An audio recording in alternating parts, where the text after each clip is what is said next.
Greetings, everyone, and welcome to Intuitive Art Mediums. Thank you for joining me for this collective reading for the Lionsgate 888, which occurs on August 8th.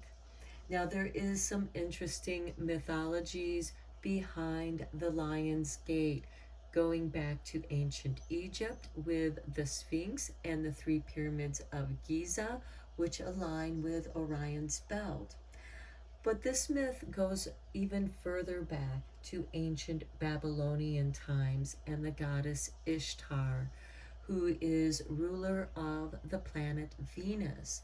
So she is about love. And she decides she's going to descend from the heavens into the underworld to visit her sister, the queen of the underworld.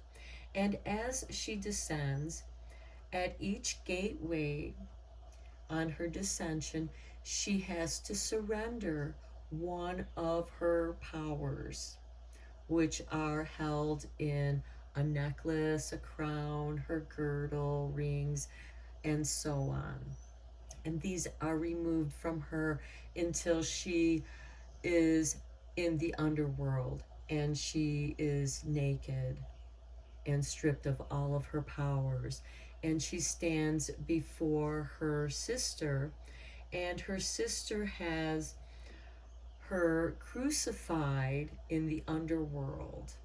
So she is left hanging and dying. She is actually dead in the underworld because her sister is the queen of death. And so Ishtar is hanging there dead in the underworld, and her father is very saddened by this. So he creates these invisible spirits that are able to descend through the gates unseen and unnoticed, and goes and resurrects her. So there is a resurrection story to this, and she is brought back to life.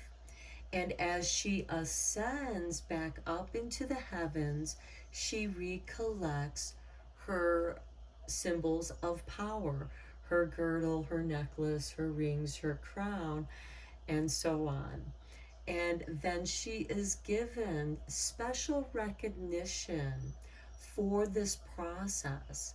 And in the Necronomicon by H.P. Lovecraft, he does describe Ishtar's descent. If you want to read more about that, I would recommend checking that version out, because H.P. Lovecraft was known for collecting mythologies and creating his mythos based on those mythologies. Nonetheless, it's still valid that this is something that we all go through as humans, where we descend into our own darkness, into a void where we feel stripped of our powers, and we are taught the lesson of surrender and also the gift of resurrection, because the heavens will fill us with life and elevate us into these higher vibrations. So let's get into the reading. I wanted to pull this card out because this is Ishtar's Lion's Gate 888.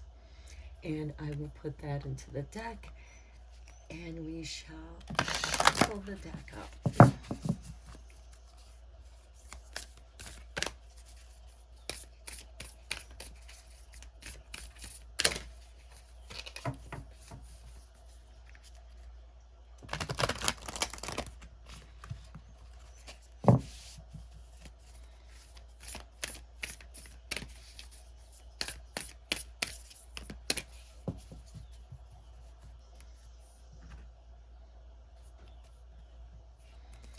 So we have Ivory, wish fulfilling crow.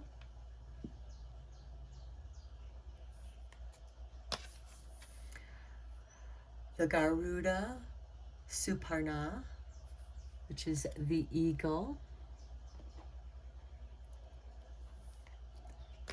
And we have the Seraph with the 963 hertz.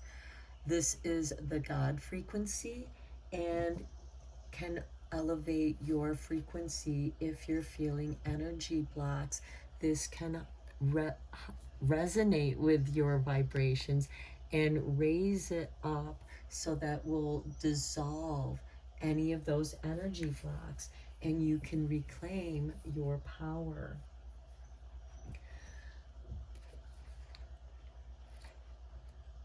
And I am going to read from this book to give you the meanings so that you can have a deeper understanding of these cards and resonate with it. So, the Ivory Wish Fulfilling Crow. You can have what you truly want. Such knowledge helps soften and release fear, grasping, control, and doubt. Have confidence that the universe hears your prayers and is even now leading you into that which you seek. You can take sanctuary within your spiritual connection whenever you need stabilization and protection against the fluctuations of the external world. No matter what is happening around you, there is a way through to the fulfillment of your potential. And to me, this speaks of Ishtar's descent. She wanted to connect with her sister in the underworld, and like the goddess Persephone, who descends into the underworld of Hades, she arises with the wisdom of the underworld and brings that to light. So this to me is doing some shadow work. And to me, the crow speaks of that shadow work that you've been doing in clearing out that which blocks your energy so that your wishes can be fulfilled. And then we come here to the Garuda Suparna, which is the eagle. And as we know, the eagle is representative of our messages, our prayers being sent to the heavens and being answered. And here we have for the Garuda Suparna, cultivate confidence in yourself. You have the inner spiritual power to deal wisely and effectively with any situation. Don't allow anyone to take advantage of your kind nature. Reflect upon what action feels best for you to take, and then follow through with decisiveness. Do not allow negativity to get a grip in your life. Positive energy and outcomes are indicated. And remember here with the Ivory Wish Fulfilling Crow, it spoke about that fear, that graspingness of your doubts and fears, as you know, because our doubts and fears can grasp at us and drain us of our energies. And this is saying, no, don't allow that. Just as Ishtar grabbed all of her powers, her necklace, her girdle, her crowns, her rings of power, she became re-empowered. And so this is a message to let you know that when you are resonating with this God frequency, the 963 hertz, this is going to dissolve your doubts and fears that are blocking your path and your confidence. Okay, and then next we have the Seraph. Okay, practice connecting to the joy that is always deep within you. This is your inner child. Your inner child is the keeper of unconditional love and forgiveness. And the inner child also is about radical acceptance. It doesn't mean you have to stay in the lower energies. This is for you to acknowledge that frequency is not for me. This place doesn't resonate with me, it's time for me to move on to a higher vibration that resonates with me, so my wishes are fulfilled. Because your wishes cannot be fulfilled if you're in low, negative, pessimistic energy, or you're surrounded, or even have one person around you that's always a killjoy, always being pessimistic. And there are people that enjoy ruining your happiness, and just stay away from them. Practice that radical acceptance, and it's like, wow, they must really have a miserable life if that's how they find their joy, and move on.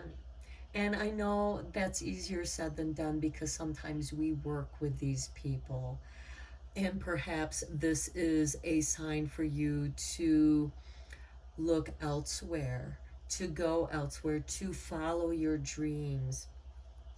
Okay, so pay attention to what brings you exquisite delight. This is the joy and ecstasy where you're so happy. Tears of joy roll out of your eyes.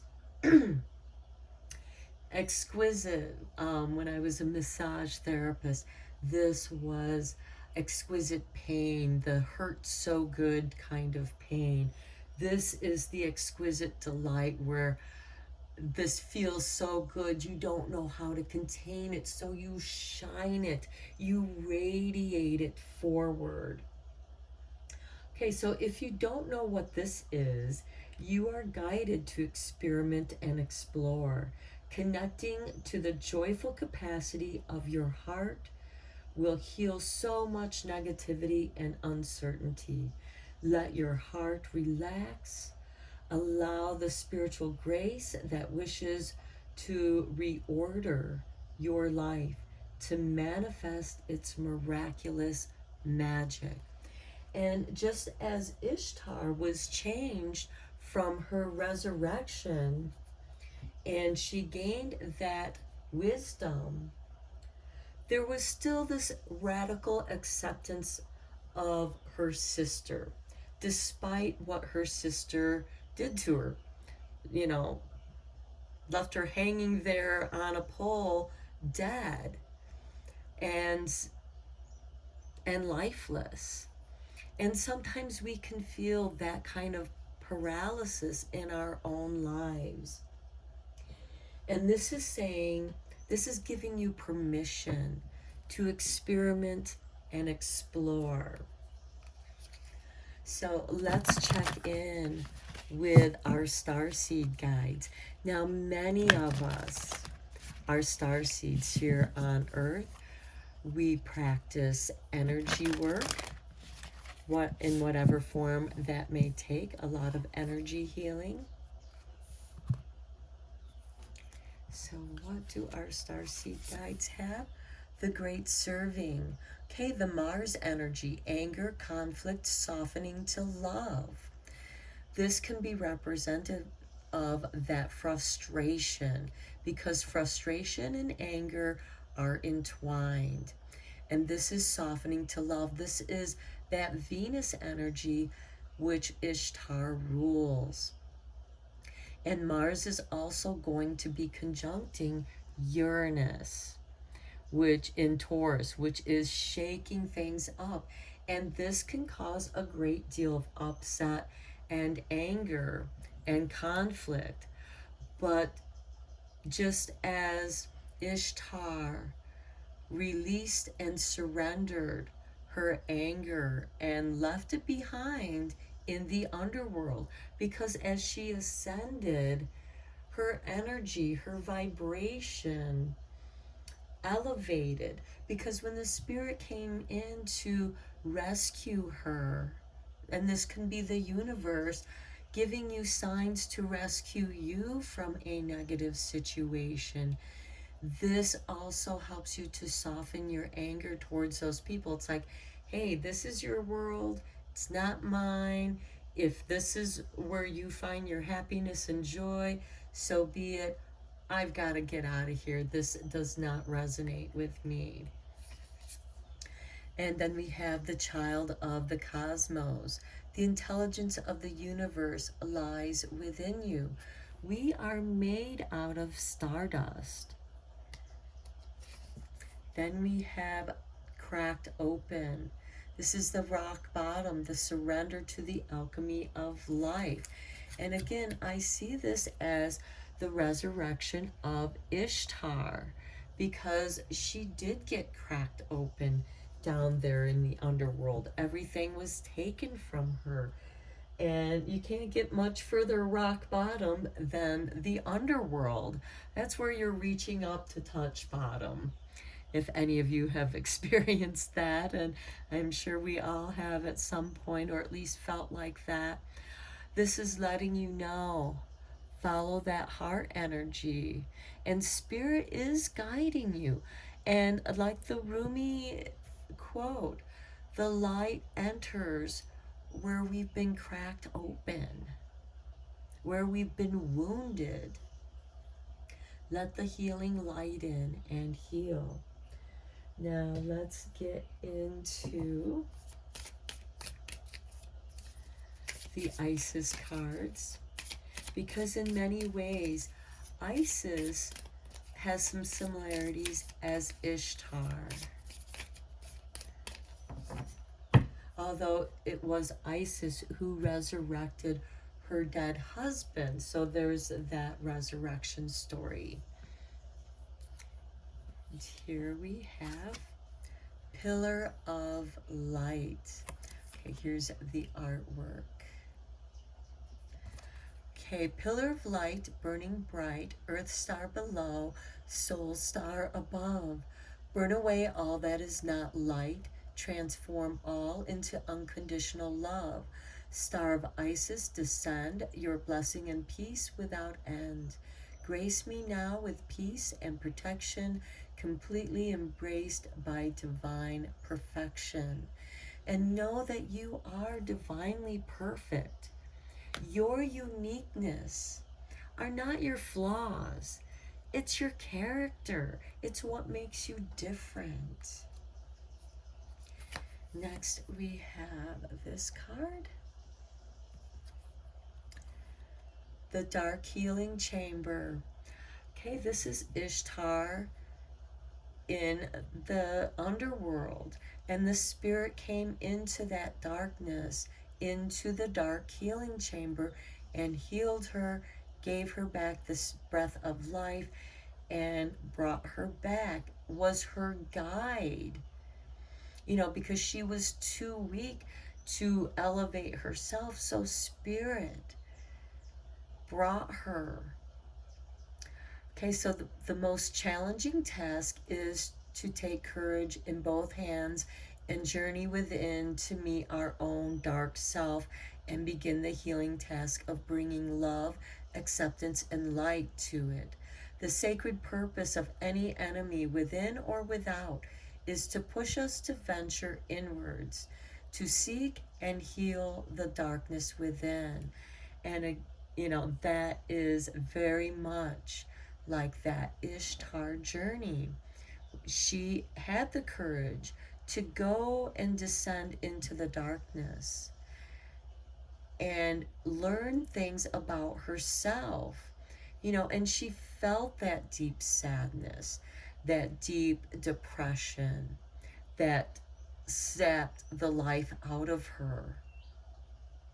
And it is her inner child, the spirit of the inner child, that helps you to hold on to that unconditional love and forgiveness. And then next we have, this is your artwork, Serpent of Fire. Do not assess your current ability based on past standards, as they no longer apply to you. You are stronger and more powerful now than you have been before. You need to learn afresh what you are capable of, and Isis helps you now. Okay, this is much like those spirits who came in to the underworld, and as she ascended and regathered her jewels, she became more powerful. She became stronger. This can also be, healing that wounded within, which Chiron can be helpful with because it's in Aries right now, and Jupiter is there helping us to review and reevaluate our own healing. And going into the dark healing of chamber here, it's kind of being in a suspension where you're deprived of all sensation and you feel like you're floating. So it can give you that womb like experience, and you are reborn more powerful. And as you grow, your power also grows. Now, let's see how this is going to activate our energies, because our frequencies are being elevated. And this is changing us. And this is what this is about. The dark healing chamber is, you acknowledge that which uh, we tend to hide in our shadow. This is acknowledging your shadow and accepting it with love. And then that also gives you deeper understanding and compassion for those that are kind of stuck in those negative situations. You can give them some kind words of encouragement. They may or may not accept it at the time, but they may hear it later on, echoing in their mind, like, oh, now I understand what that meant. So let's see how this is shifting our frequencies. The Merkabah, nice. Okay, the frequency of the Merkabah supports our ability to use our consciousness to traverse into other layers of reality and dimensions. It activates our access to our Akashic inheritance as well, merging the totality of our experiences into our presence to serve our highest purpose, which is within the heart. The heart intelligence is the keeper of our soul purpose, because the brain can get confused. Next, we have realization. Oops. Okay, here we have the frequency of realization supports its internal process of becoming aware of our heart-centered truth, as well as the external process of becoming our highest expression in the world. Nice. Okay, to me, this is this wish fulfillment and you being answered by the heavens, and realizing that you're a cosmic child. We are all made of rainbows and star stuff, frequencies of light and energy. And how we vibrate is how we manifest and bring into manifestation on this plane, because here we can transverse the many planes and dimensions, just as Ishtar did on her descent to the underworld, which is a different dimension. And then she was able to ascend back out of that. But there were gateways in between, and each of those gateways are a kind of dimension. Now let's get into the tarot.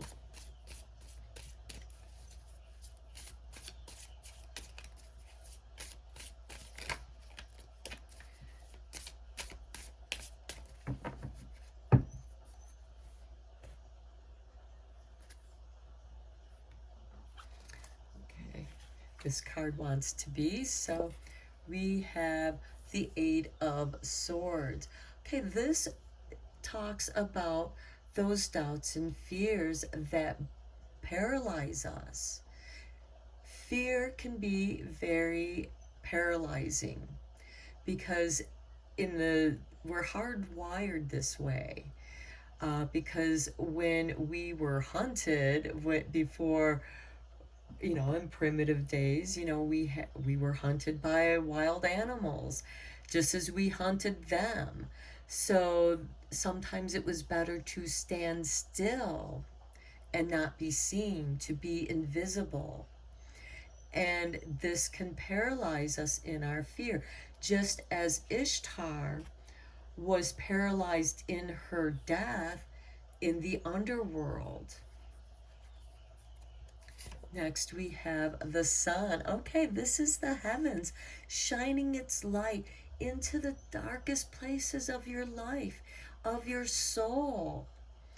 And this is bringing light, just as Ishtar's father sent spirit down into the underworld, unseen and invisible, to rescue Ishtar and bring her back to the heavens.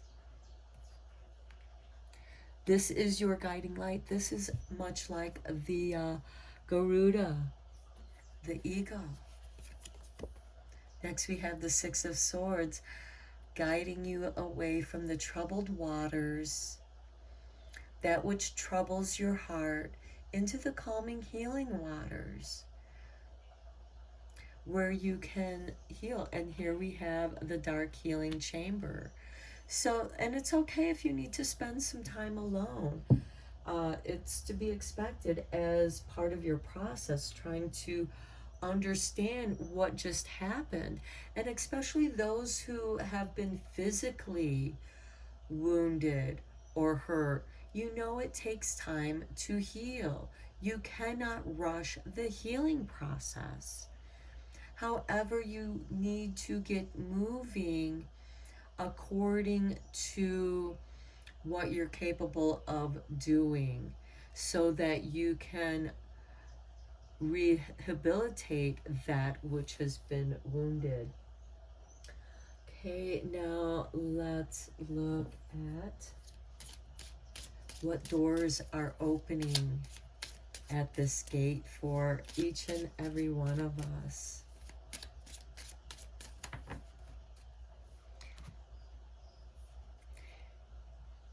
And because there are the 3 stars to Orion's belt, we shall draw 3 cards for each of those gates. And we start with destiny. I love it. One door closes, another opens for you. Let the plan of destiny unravel. Truly, yes, let it unravel and come to your true self through understanding your doubts and fears and what caused that trauma. You can then heal it, and your destiny opens. Patience. Everything soon will come to light, and then you will see things will be all right. That is the sun here. Everything will come to light, and the sun is going to shine its light into your darkness to guide you out of your darkness here with the 6 of Swords into the healing, calming waters, and a stranger's grace. Ego fears the sudden danger, but never underestimate the kindness of a loving stranger. And let me tell you, there have been times to where I have received more kindness from a stranger than I have from people I thought were my friends. And so I too try to practice those random acts of kindness, because you never know that that kind word that you say to somebody is exactly what they needed to hear, to give them the encouragement they needed. And this could be that hand up, somebody who helps you out of a difficult situation, even if it's just words of encouragement, so that you know that you have the strength and confidence. You realize your own confidence and strength, that you got this. Be patient with yourself. It may take more than one time. It may take practice. Then under the deck we have a note on love. Seek different seasons and enter into the unknown. When love is the focus, foundation, and goal, blessed is the body, mind, and soul. Okay, I'm going to end the reading here. I hope that this was helpful and inspiring for your Lion's Gate, and I wish you wonderful, deep healing and elevation of your higher frequencies so that your wishes are also realized. Okay, until next time, blessed be and take care.